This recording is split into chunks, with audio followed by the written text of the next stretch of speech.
वालेकुम स्टूडेंट्स, हमारा ये सेकंड पार्ट है। फर्स्ट पार्ट जो था हम लोग ने वो स्टैंडर्ड डेविएशन और वेरिएंस तक क्या कर दिया था, उसको ख़त्म कर दिया था।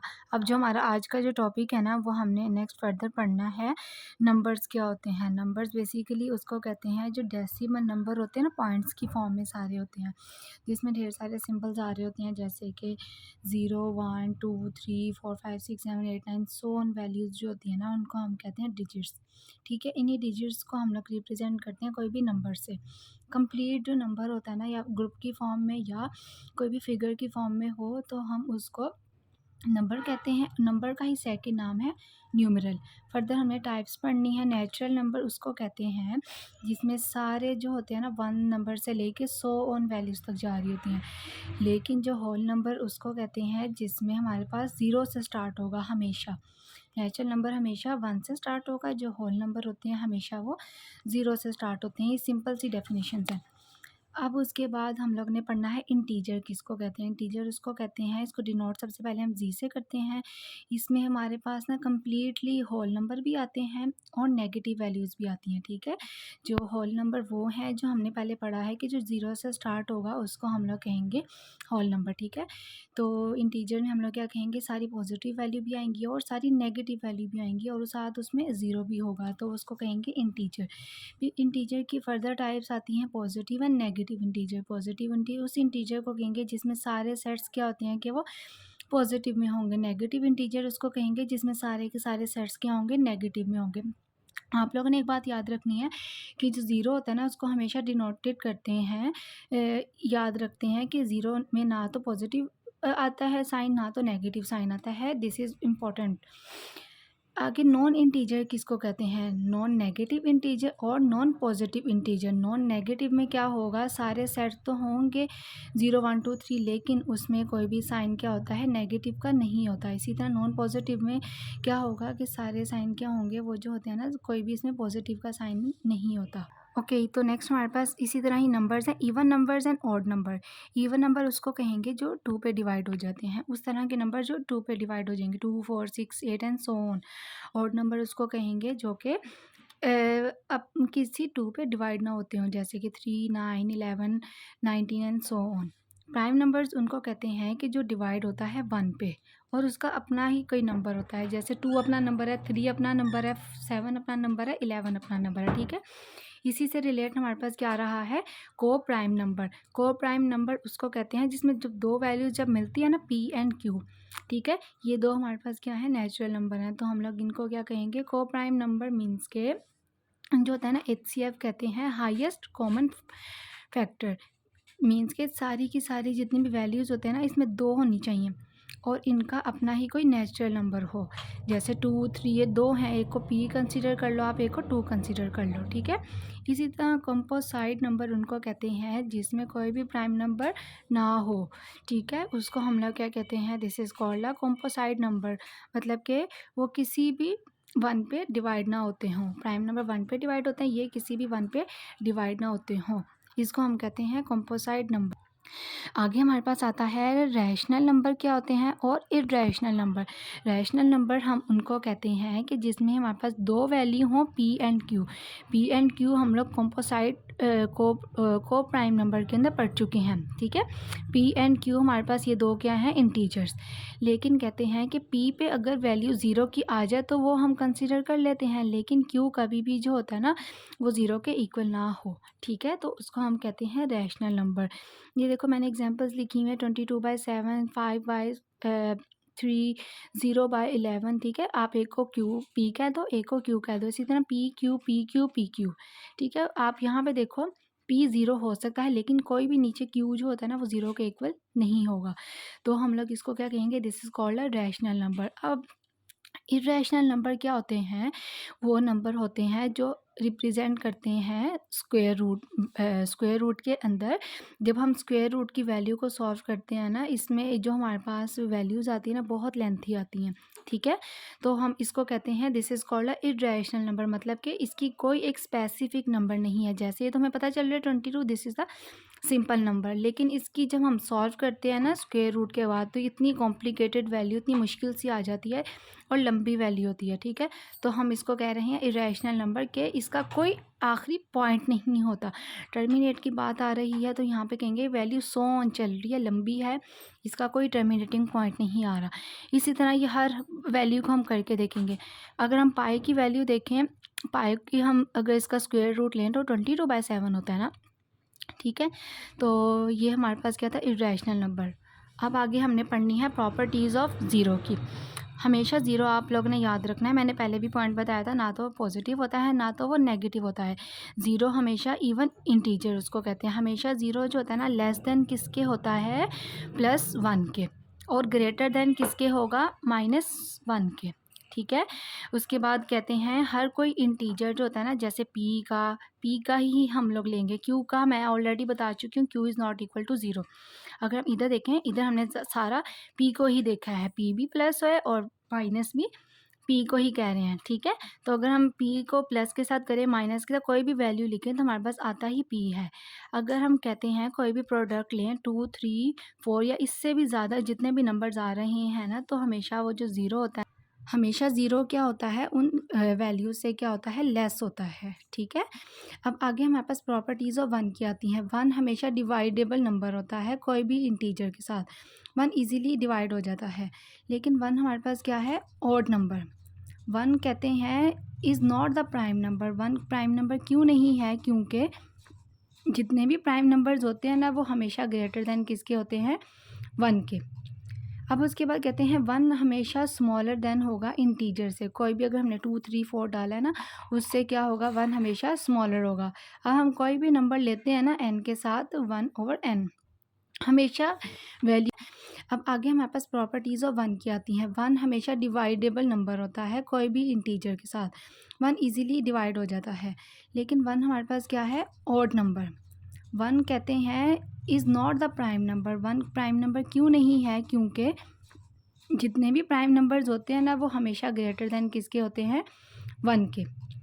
अब उसके बाद कहते हैं वन हमेशा स्मॉलर देन होगा इंटीजर से। कोई भी अगर हमने 2, 3, 4 डाला है ना, उससे क्या होगा, वन हमेशा स्मॉलर होगा। अब हम कोई भी नंबर लेते हैं ना n के साथ, 1/n हमेशा वैल्यू क्या आएगी इसकी, 1 ही आएगी। आगे हमारे पास आता है फैक्टर। फैक्टर उनको कहते हैं जो कि उसकी अपनी ही वैल्यू होगी और उसका एक एग्जैक्ट नंबर दिया होगा, उनको हमने क्या कर देना है, उसी एग्जैक्ट वैल्यू से डिवाइड कर देना है। जैसे उन्होंने मुझे कहा है फाइंड अ फैक्टर, 64 वैल्यू मुझे उन्होंने दी हुई है। मैंने इस तरह की मल्टीप्लाई वाली वैल्यूज़ बनानी है जो कि मेरे पास 62 आ जाए। जैसे मैंने एग्जांपल दी हुई है, अगर 1 को मल्टीप्लाई करो 64 से तो मेरे पास 64 आएगा। 2 को मल्टीप्लाई करूँगी 32 से तो वो भी 64 आ रहा है। 4 को मल्टीप्लाई करूँगी 16 से 64 आ रहा है, ठीक है। तो मेरे पास फैक्टर फाइंड हो गया। अब जैसे फॉर एग्जांपल मेरे पास दिया हुआ है 4, 4 का मेरे पास अब किस तरह से फैक्टर बनेगा, 4 1 ज़ा 4 हो गया, 2 2 ज़ा 4, ठीक है। तो ये भी मेरे पास क्या निकला है, फैक्टर। नेक्स्ट हमारे पास आता है डिवीजन एल्गोरिथम। इसमें कहते हैं कि अगर हमारे पास दो वैल्यूज़ दी में, लेट करो कि अगर a और b हमारे पास दो गिवन इंटीजर हैं, हमेशा b जो होता है ना नॉट इक्वल टू 0 के होगा। अगर मैं a और b को डिवाइड कर दूं तो बाकी मेरे पास क्या रह जाएगा, q और r रह जाएगा। हमेशा कहते हैं dividend divisor multiply by quotient plus remainder. इसमें जो डिवाइडेंड हो रहा था a से और जो डिवाइज़र था वो b था। उसके बाद जो क्वोशंट है हमेशा रिप्रेजेंट करेंगे q से और बाकी जो रिमाइंडर बचता है उसको कहते हैं r। नेक्स्ट हमारे पास है मल्टीपल ऑफ नंबर। ये सिंपल है, इसमें जितने भी नेचुरल नंबर होंगे ना उनको हमने मल्टीप्लाई कर देना है तो उसको कहेंगे मल्टीपल नंबर। ये जैसे मेरे पास कह रहे हैं, उन्होंने कहा है कि मुझे उन्होंने 4 दे दिया है, वो हमेशा लेस देन किसके होगा, 30 के। 4 से जितनी भी कम वैल्यूज़ आ रही हैं ना, हमने उसको मल्टीप्लाई करके निकाल देना है और उसमें क्या कहते हैं 30 से कम वैल्यू निकलनी चाहिए। जैसे अगर मैं 4 का टेबल लूँ, 4 1 ज़ा 4, 4 2 ज़ा 8, 4 3 ज़ा 12, 4 4 ज़ा 16, 4 5 ज़ा 20, 4 6 ज़ा 24 और 4 7 ज़ा 28। 28 तक मैंने एंड कर दिया क्योंकि मुझे 30 से पहले पहले मल्टीप्लिकेशन फॉर्म चाहिए और किस में चाहिए, नेचुरल नंबर के अंदर, ठीक है। नेक्स्ट इसी तरह जैसे मल्टीप्लिकेशन पढ़ा है, इसी तरह हम लोग क्या करेंगे, डिविजिबल नंबर।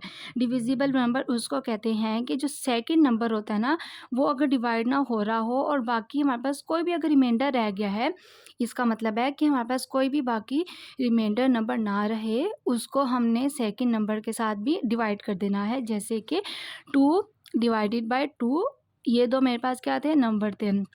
ये फर्स्ट नंबर कह दो आप और ये सेकंड नंबर कह दो, लेकिन हमने कोई भी नंबर इसमें बाकी नहीं छोड़ना। उसको हमने जो सेकंड नंबर है ना, हमने उसको डिवाइड करना है फर्स्ट नंबर से। मतलब कि हमेशा हम ऐसे करते हैं ना, फर्स्ट को सेकंड से डिवाइड करते हैं, इसमें सेकंड को फर्स्ट से डिवाइड करना है ताकि कोई भी नंबर हमारे पास बाकी ना रहे।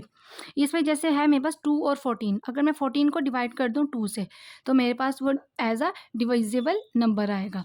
उसके बाद आपने याद रखना है कि अरिथमेटिक का बोर्ड मैथ्स रूल क्या होता है। BODMAS, B for bracket, D for division, M for multiplication, A for addition, S for subtraction. अगर हम इन सब को इकट्ठा करके देखें तो हमारे पास बनता है बोर्ड मैथ्स रूल। जैसे एग्जांपल दी हुई है, अगर इसमें सारा कुछ आ गया, ठीक है, तो हम इसके अकॉर्डिंग अगर सॉल्व करें तो मेरे पास क्या आंसर आता है 50। मतलब इसमें प्लस माइनस मल्टीप्लिकेशन डिवीजन सारे साइन इवन के ब्रैकेट भी एडअप हो रही है। इसको कहेंगे board maths rule of arithmetic.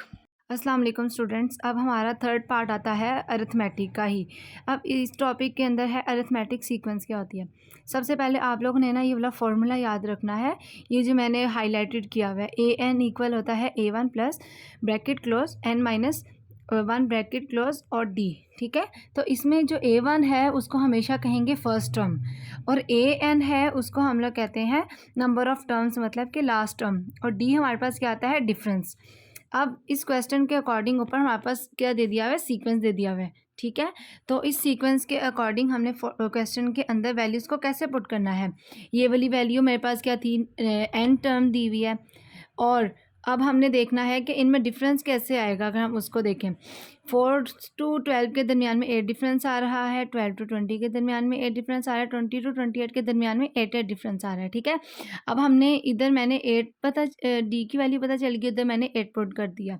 बाकी जो n है, n मेरे पास 64 कहाँ से आया है, इन्होंने यहाँ पे जो n की वैल्यू हमें दे दी हुई है।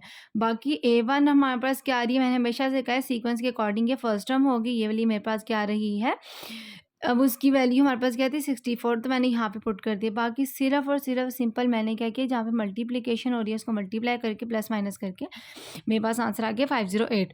अब नेक्स्ट वाले क्वेश्चन में क्या आ रहा है कि हमने फर्स्ट टर्म देखनी है फॉलोइंग सीक्वेंस के साथ, और हमें इन्होंने 13 टर्म भी बता दिया।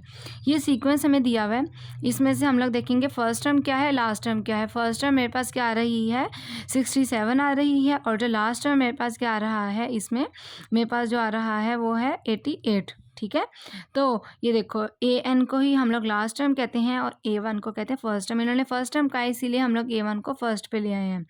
अब बाकी हम लोगों ने देखना है हमारे पास n वैल्यू कहाँ पे आ रही है। n वैल्यू हमें पता है, जहाँ पे TH लिखा होता है या टर्म का जिक्र होता है तो हम उसको कहते हैं कि ये इस n की बात कर रहे हैं, इसकी। अब बाकी इनके दरमियान में डिफरेंस हमारे पास कितना कितना आ रहा है, सबके दरमियान में 7 का डिफरेंस आ रहा है, वही ऊपर वाले फॉर्मूले के अकॉर्डिंग। उसमें हम लोग नंबर उसमें हम लोग AN फाइंड आउट कर रहे थे, लेकिन इसमें हम लोग ने क्या कर रहे हैं फर्स्ट टर्म फाइंड आउट करनी है, तो इसीलिए हमने A1 क्या लिख दिया है, पहले लिख दिया है।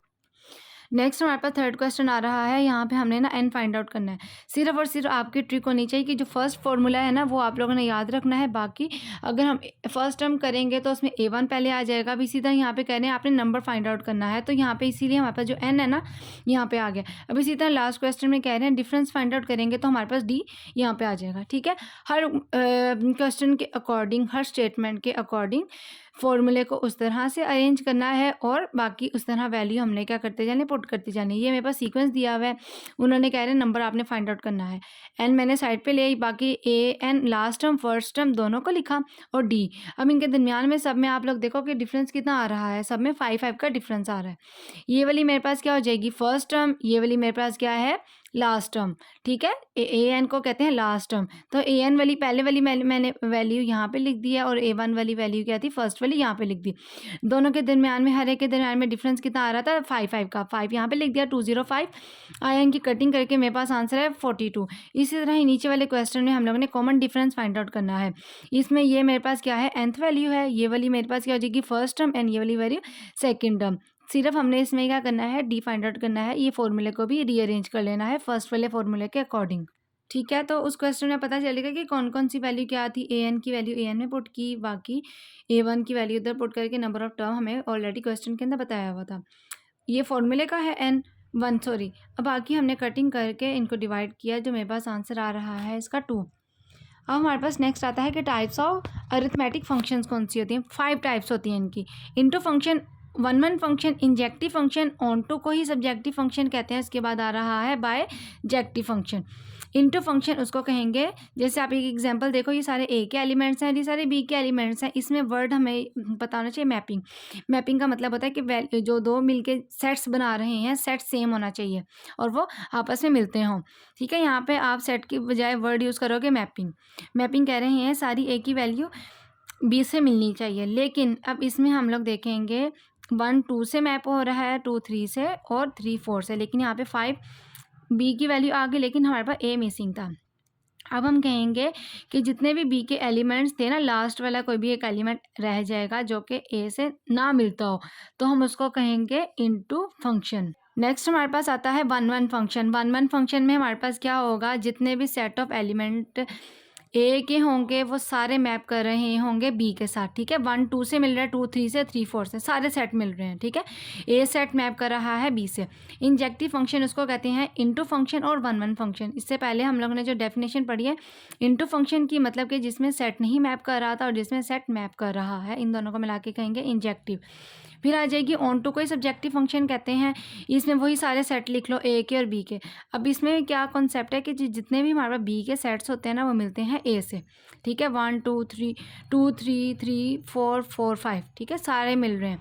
इसमें क्या था कि हमारे पास क्या कह रहे थे कि जितने भी ए के एलिमेंट्स हैं वो बी से मैप करते हैं, इसमें बी के एलिमेंट ए से मैप करते हैं। ठीक है, अब ऊपर वाली डेफिनेशन और नीचे वाली डेफिनेशन मिलके हमारे पास क्या बनाता है, बायजेक्टिव फंक्शन। ठीक है, वन वन फंक्शन और ऑन टू फंक्शन, मतलब कि वन वन फंक्शन में हमने क्या कहा था, ए से मैप कर रहा था बी से और बी से मैप कर रहा था ए। ठीक है, वालेकुम स्टूडेंट्स, ये हमारा 4th पार्ट है और लास्ट पार्ट है अरिथमेटिक का। इसका जो टॉपिक है उसका नाम है अरिथमेटिक प्रोग्रेशन। अरिथमेटिक सीक्वेंस को ही हम लोग एपी कहते हैं, मतलब कि अरिथमेटिक प्रोग्रेशन कहते हैं। इसका मतलब क्या होता है कि अगर हमारे पास लेट्स सपोज अगर हमारे पास इस तरह का सीक्वेंस दिया होगा, तो हमने उसको किस तरीके से फाइंड आउट करना है, उसमें हमें पता होना चाहिए कि ऊपर हमने सबसे पहले क्या निकालना है। मेन हमारा कंसर्न होना चाहिए दो वैल्यू के दरमियान में कोई डिफरेंस निकाल रहे हैं। कोई भी डिफरेंस निकालेंगे तो ये वाली क्या वैल्यू होगी, फिक्स्ड वैल्यू होती है। ठीक है, तो हम इन दोनों के दरमियान का डिफरेंस हमें पता होना चाहिए। तो अगर हम ऊपर डेफिनेशन को समझें कि अरिथमेटिक प्रोग्रेशन को ही अरिथमेटिक सीक्वेंस कहते हैं। ये एक ऐसा सीक्वेंस होता है जिसमें हम डिफरेंस निकालते हैं प्रीसीडिंग टर्म एंड इवन के क्या लिखा हुआ है, सक्सेसिव टर्म। दो टर्म्स का जिक्र है।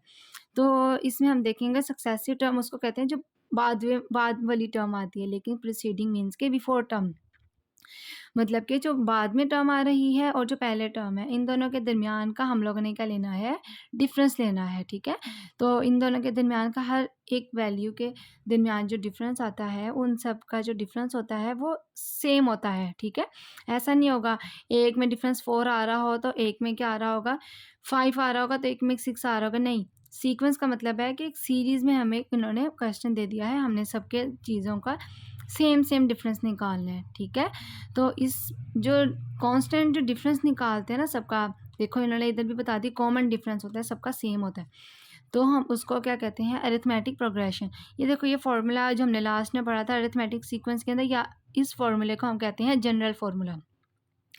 अब इस फॉर्मूला को फर्दर इन्होंने डिस्क्राइब किया हुआ है कि डी मैंने आपको ऑलरेडी बता चुकी हूँ, this is the successive term and this is the preceding term. Before and after term के दरमियान हमने डिफरेंस देखना है, और एंथ हमेशा कुछ क्वेश्चंस के अंदर एंथ की वैल्यू लिखी होती है, वो हम लोगों ने देखनी है। ठीक है, कोई भी टर्म हो सकती है। A1 को हमेशा फर्स्ट टर्म कहते हैं। अच्छा, कुछ नेक्स्ट में ना आप लोगों को बताएंगे कि L वाला का मतलब होता है कि लास्ट टर्म भी इसको कहते हैं क्वेश्चन की, और डी इसको कहते हैं जो कि इनके दरमियान का कॉमन डिफरेंस आ रहा है। लास्ट में मैंने यही लिखा हुआ है ना कि एपी उसको कहते हैं एक ऐसा सीरीज़ और ऐसा सीक्वेंस होता है। अगर हम इसका असेंडिंग ऑर्डर या डिसेंडिंग ऑर्डर देखें तो हमें पता होना चाहिए कि हमेशा जो इसमें डिफरेंस होता है ना, सबका कॉमन होता है, इक्वल होता है, फिक्स होता है, सेम होता है। ठीक है, नेक्स्ट आप लोग देखो कि असेंडिंग सीक्वेंस क्या होती है, असेंडिंग ऑर्डर और डिसेंडिंग ऑर्डर। अगर हम इसमें डिफरेंस देखें, असेंडिंग में देखो लिखा हुआ है 1 3 5 7, इनमें 1 और 3 के दरमियान का डिफरेंस कितना आ रहा है, सब के दरमियान में 2 2 का डिफरेंस आ रहा है। 3 और 5 के दरमियान में भी 2 का डिफरेंस आ रहा है, 5 और 7 के दरमियान में भी 2 का डिफरेंस आ रहा है। ठीक है, तो मतलब कहेंगे कि सबके डिफरेंस क्या है, इक्वल है। हमें इससे भी पता चल गया अगर डिसेंडिंग ऑर्डर में अगर क्वेश्चन दिया 25 20 इस तरह, तो इनमें भी सबके दरमियान का जो डिफरेंस कितना आ रहा है, 5 आ रहा है। तो इनके दरमियान इनको भी हम लोग कहेंगे common difference and equal difference. Next हमारे पास ये 3 तरह के जो फॉर्मूले हैं दिए हुए हैं, लेकिन आपने इस फॉर्मूले को याद रखना है, this is the general formula, ठीक है। अगर हमारे पास नेक्स्ट में एग्जांपल दी हुई है ये, तो हमने इसका कह रहे हैं आपने n फाइंड आउट करना है। फॉर्मूला आपको लोगों को पहले से ही पता है, तो इसलिए मैं जल्दी से गुजार रही हूँ। इसमें आप लोगों ने क्या करना है, ए एन इक्वल क्या है, सबसे पहले हमने फर्स्ट टर्म देखनी है। A1 क्या है, always this is the first term, ठीक है। 1 हमें पता चल गया, अब हमें n हमने फाइंड आउट करना है।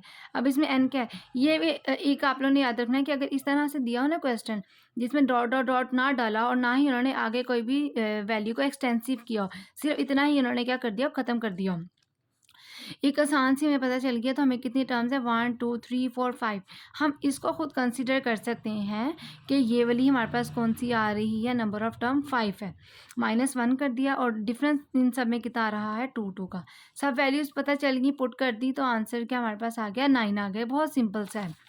नेक्स्ट हमारे पास क्या आ रहा है, अगर इसी तरह का क्वेश्चन दिया हो। अच्छा, एक बात आप लोग याद रखना कि ये लोग आप लोगों को ना बिल्कुल एक जो इजी फार्मूला है ना, ये ही सॉल्व करने के लिए देते हैं या ये दे देते हैं, ठीक है। लेकिन ये वाला आप लोग याद रख लो, फार्मूले में अगर आपको एमसीक्यूज में आए कि ये 3 फार्मूले लिखे हों और बता रहे हो क्या इसमें से कौन सा फार्मूला अरिथमेटिक में आता है, और लास्ट में ऑप्शन दिया हो ए ऑल ऑफ अबव, तो आप लोग ऑल ऑफ अबव में टिक करोगे। लेकिन अगर एमसीक्यूज दिया हो इनमें से जनरल फार्मूला कौन सा आता है, तो ये वाला हमारे पास जनरल फार्मूला मोस्टली यूज़ होता है। अगर हमारे पास कुछ केसेस में ये भी दे देते हैं, तो इसमें आप लोगों ने क्या याद रखना है कि अगर हम इसको देखें कि अगर हमारे पास ये दिया हुआ है, उन्होंने सिर्फ कहा है आप लोगों ने क्या फाइंड आउट करना है, ए और एल फाइंड आउट करना है। ए का मतलब होगा फर्स्ट टर्म और एल का मतलब है लास्ट टर्म। एल को ही हम लोग क्या कहते हैं, यहाँ पे मैंने देखो करके लिखा हुआ है ताकि आप लोगों को ईजिली क्लियर हो जाए। एल को ही हम ए एन कहीं पे भी लिखा हो, उन दोनों को कहते हैं लास्ट टर्म। या कहीं पे भी हमारे पास क्या लिखा हो, A1 लिखा हो, तो हम उसको हमेशा क्या कहते हैं, this is the first term, या सिंगल ए भी लिखा होता है। सिंपल मैंने सिर्फ वैल्यूज़ पुट की हैं। एंड अब इसमें भी देखो नंबर ऑफ टर्म्स मेरे पास थे 5, 1 2 3 4 5। ये एस क्या है, सम, ठीक है। तो अब हम इनका सबको मल्टीप्लाई करके या डिवाइड करके जो जो मेरे पास आंसर आ रहा है वो आ रहा है 25। ये सिंपल सा ही था। अच्छा देखो, ये वाला क्वेश्चन थोड़ा सा ना समझने वाला है, दिस वन। इसमें इन्होंने हमें देखो डॉट डॉट डॉट वाली वैल्यू एक बहुत एक्सटेंसिव दे दी है, और ये वाली हमारे पास क्या दे दिया इन्होंने कि नंबर ऑफ टर्म nth जहाँ पे भी आया था ना th, उसका मतलब होता है कि हमारे पास इसको n है। फॉर्मूला पता था, फॉर्मूला मैंने पुट कर दिया। मेरे पास A1 की वैल्यू क्या थी, फर्स्ट टर्म ये थी। अब इसमें मेरे पास जो n आ रहा है, n मुझे पता था, वो लिख दिया। इन सब में डिफरेंस कितना आ रहा है, 2 2 का डिफरेंस, सब कुछ मैंने लिख दिया, ठीक है। बस इनको मल्टीप्लाई करके जो मेरे पास आंसर आया वो आया है 69। अच्छा बच्चों, ये वाला क्वेश्चन थोड़ा सा समझने वाला है। एक स्टेटमेंट दी हुई है, लिखा हुआ है फर्स्ट और लास्ट टर्म हमारे पास अगर AP की 17 और 350 हो और कॉमन हमारे पास डिफरेंस उन्होंने बता दिया 9 का, तो हमारे पास टर्म्स कितनी होंगी और हम उसका सम कैसे निकालेंगे, ठीक है। तो हमारे पास सबसे पहले देखेंगे कि जो 17 है ना, 17 को ही हम लोग कह रहे हैं फर्स्ट टर्म है, और जो 350 हमारे पास आ रहा है वो मेरे पास है लास्ट टर्म। अब हमारे पास n क्या है, इन सब के दरमियान का जो डिफरेंस है। अब देखो मेरे पास ये सब कुछ था, मुझे पता था, तो मैंने लिख दिया। अब इस क्वेश्चन में सीक्वेंस नहीं दिया हुआ है, मैंने सीक्वेंस खुद बनाया है। अगर सीक्वेंस बनाने के लिए कहें तो आप लोगों ने किस तरह से बनाना है, फर्स्ट वाली टर्म है ना, उसको आपने डिफरेंस उन्होंने मेरे ऊपर बता दिया, इस डिफरेंस के साथ इसको प्लस करो। 17 में 9 प्लस करो तो हमारे पास क्या आता है, 26। फिर इसी तरह 26 में 9 प्लस करेंगे 35 आ जाएगा। तो इसी तरह सो ओन वैल्यू, ये बहुत लंबी जा रही है। इसी तरह एक स्टेटमेंट दी हुई है, लिखा हुआ है फर्स्ट और लास्ट टर्म हमारे पास अगर AP की 17 और 350 हो और कॉमन हमारे पास डिफरेंस उन्होंने बता दिया 9 का, तो हमारे पास टर्म्स कितनी होंगी और हम उसका सम कैसे निकालेंगे, ठीक है। तो हमारे पास सबसे पहले देखेंगे कि जो 17 है ना, 17 को ही हम लोग कह रहे हैं फर्स्ट टर्म है, और जो 350 हमारे पास आ रहा है वो मेरे पास है लास्ट टर्म। अब हमारे पास n क्या है, इन सब के दरमियान का जो डिफरेंस है। अब देखो मेरे पास ये सब कुछ था, मुझे पता था, तो मैंने लिख दिया। अब इस क्वेश्चन में सीक्वेंस नहीं दिया हुआ है, मैंने सीक्वेंस खुद बनाया है। अगर सीक्वेंस बनाने के लिए कहें तो आप लोगों ने किस तरह से बनाना है, फर्स्ट वाली टर्म है ना, उसको आपने डिफरेंस उन्होंने मेरे ऊपर बता दिया, इस डिफरेंस के साथ इसको प्लस करो। 17 में 9 प्लस करो तो हमारे पास क्या आता है, 26। फिर इसी तरह 26 में 9 प्लस करेंगे 35 आ जाएगा। तो इसी तरह सो ओन वैल्यू, ये बहुत लंबी जा रही है। इसी तरह मैं डॉट डॉट डॉट डाल के 350 को ऊपर वाली जो लास्ट वाली वैल्यू थी वहाँ पे एंड कर दिया। ये मेरा सीक्वेंस इस तरह से बनता है। फॉर्मूला मुझे पता था, फॉर्मूला मैंने लिख दिया, ठीक है। अब मेरे पास अब इसमें देखो लास्ट टर्म हमारे पास 350 थी, वो मैंने लिख दिया, या AN हो या L हो, इसमें कंफ्यूज नहीं होना, दोनों का सेम या कुछ भी लिख सकते हैं। डिफरेंस हमारे पास सबके दरमियान क्या था, 9 था, वो लिख दिया। अब इसमें ना हमें नंबर ऑफ़ टर्म्स नहीं बताई हुई, नंबर ऑफ़ टर्म्स हमें नहीं बताई हुई, तो हमने उसको ऐसे ही लिखना है। ये AN वाली वैल्यू कोई और है, ठीक है। नंबर अगर हमारे पास लिखा होता 350 के साथ NTH लिखा होता तो फिर हम इसको कंसिडर करते हैं कि दिस इज़ द हमारे पास क्या आ रही है कि N टर्म है। लेकिन अगर इन्होंने सिर्फ सिंपल बता दिया 350 तो ये ऐसे ही आएगा।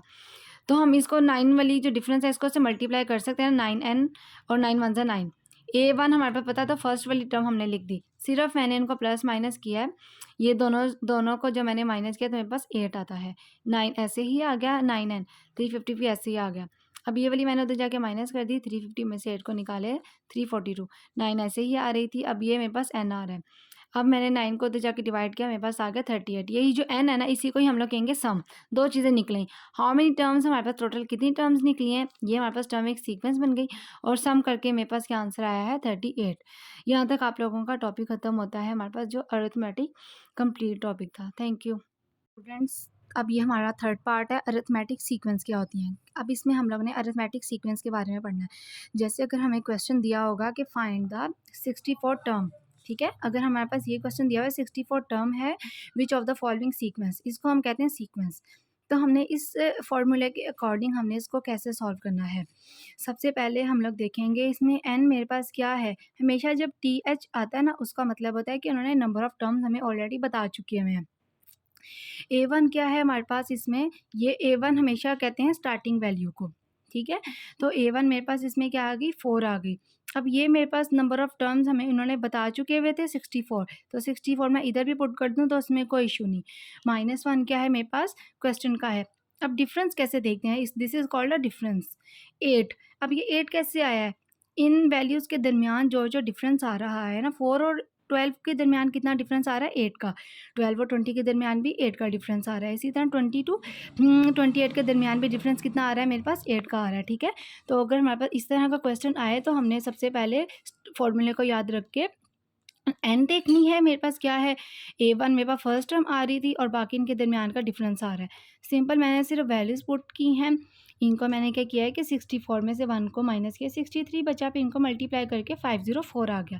फिर मैंने जब इनको एडअप किया तो मेरे पास क्या आ गया, 504, दिस इज़ द 64 का मेरे पास क्या निकला है, ए फॉलोइंग सीक्वेंस के अकॉर्डिंग, ठीक है। अब उसके बाद हमारे पास नेक्स्ट आता है, what will be the first term in the following sequence of the 13 term sequence. अब इसमें कह रहे हैं हमारे पास फर्स्ट टर्म कौन सा होगा। फर्स्ट टर्म हमारे पास इस A1 को हमेशा कहते हैं फर्स्ट टर्म। अब इन्होंने फर्स्ट टर्म की बात की है, ये इसलिए मैंने यहाँ पे इसको सबसे पहले लिख दिया है, और जो नंबर ऑफ़ टर्म्स अगर पूछा होता है तो वो मैं पहले लिख देती। स्टेटमेंट के अकॉर्डिंग हमने फॉर्मूले को चेंज कर देना है। उसके बाद यहाँ पे मेरे पास माइनस, बाकी वही एज इट इज़ जो फॉर्मूला था, बस मैंने इसको रीअरेंज किया है ऊपर वाले फॉर्मूले के तरह। यहाँ पे मैंने क्या कर दिया, A1 को पहले ले आई हूँ, इसको फर्स्ट टर्म कह रहे हैं क्योंकि क्वेश्चन में भी हमने फर्स्ट टर्म ही सॉल्व करना है। अब उसके बाद मेरे पास आता है कि AN। अब ये 88 वैल्यू क्या आती है, अच्छा AN को ना हम लोग कहते हैं लास्ट टर्म भी कहते हैं। A1 को हमेशा याद रखना फर्स्ट टर्म कहेंगे और AN को कहेंगे लास्ट टर्म। लास्ट टर्म, अब मेरे ये पास ये सीक्वेंस था, अब मेरे पास इन्होंने क्वेश्चन में कहीं पे भी लास्ट टर्म नहीं बताई हुई। अब 88 को मैं कंसीडर कर लूँगी, this is my last term. आगे n-1, अब उन्होंने n ऑलरेडी बता चुके हैं, जो 13 टर्म होती है ना जिसमें TH लिखा होता है, या टर्म के साथ साथ यहाँ पे 30th होनी चाहिए, ठीक है, TH। तो ये मेरे पास क्या होगी, ये मेरे पास आ जाएगी n की वैल्यू। अब उसके बाद D, अब इनमें डिफरेंस कितना आ रहा है, सबका 7 का डिफरेंस आ रहा है। इसी तरह मैंने 13 में से 1 को माइनस किया, 12 आ गया, बाकी मेरे पास 88 में से 84 को माइनस किया तो मेरे पास आंसर आ गया 4। इसमें मैंने सिर्फ कुछ भी नहीं किया, सिर्फ ऊपर वाले फॉर्मूले के अकॉर्डिंग मैंने इसको रीअरेंज किया। अब हमारे पास इसी तरह थर्ड क्वेश्चन आप लोग देखें, वो कह रहे हैं इसमें आपने नंबर फाइंड आउट करना है। नंबर फाइंड आउट करने के लिए मैंने पिछले फॉर्मूले को क्या किया है, थोड़ा सा अरेंज किया है। n में क्या कर दिया है कि मैंने n को सेपरेट कर दिया, उन्होंने कहा नंबर ऑफ़ टर्म्स, इसीलिए मैंने n को सेपरेट कर दिया है। बाकी ये मेरे पास लास्ट टर्म है और ये मेरे पास क्या है, first term divided by D और +1, ठीक है। अब मैंने इसमें क्या सबसे पहले देखना है, अब सबसे पहले मेरे पास इसमें जो लास्ट टर्म कौन सी मेरे पास बन रही है, this 222, this is my last term and A1 क्या था, क्वेश्चन में हमेशा फर्स्ट टर्म आता है। इन सब में हमारे पास कितना कितना डिफरेंस आ रहा है, हमारे पास 5 का डिफरेंस आ रहा है। ठीक है, मेरे पास सारी वैल्यूज़ आ गई। अब उसके बाद 22 में से 17 को मैंने कट किया तो 205 बचा। 205 में से 5 को कट किया तो मेरे पास क्या आ रहा था, 41। 41 को प्लस किया तो मेरे पास क्या आ गया, 42। ठीक है, तो मैंने सिर्फ उसको उसके अकॉर्डिंग क्या किया है, रीअरेंज किया है। बाकी मेरे पास सब कुछ था, लास्ट टर्म, फर्स्ट टर्म, इनके दरमियान का 5 का डिफरेंस। अब अगला क्वेश्चन कह रहे हैं कि कॉमन डिफरेंस हम लोग फाइंड करें। ये टर्म मुझे ऑलरेडी दे चुके हैं, अब डिफरेंस फाइंड आउट करना है। कॉमन डिफरेंस की बात आ गई है तो हम लोगों ने क्या फाइंड आउट करना है, डी। ठीक है, डी फाइंड आउट करेंगे और उन्होंने हमें ये सीक्वेंस दे दिया है। ठीक है, this is my first term, this is my last term, this is my number of term and difference मैंने फाइंड आउट करना है। फॉर्मूला, ऊपर वाला फॉर्मूला देखो और इसको देखो। ठीक है, ऊपर में एन था, इसमें क्या आ रहा है, डी। तो मैंने डी को ऊपर ले आई और एन को नीचे ले आई। बाकी जो द वन था उसको मैं नीचे ले आई, +1 किस में कन्वर्ट हो गया, -1 पे। तो मेरे पास ये डी का फॉर्मूला भी बन गया।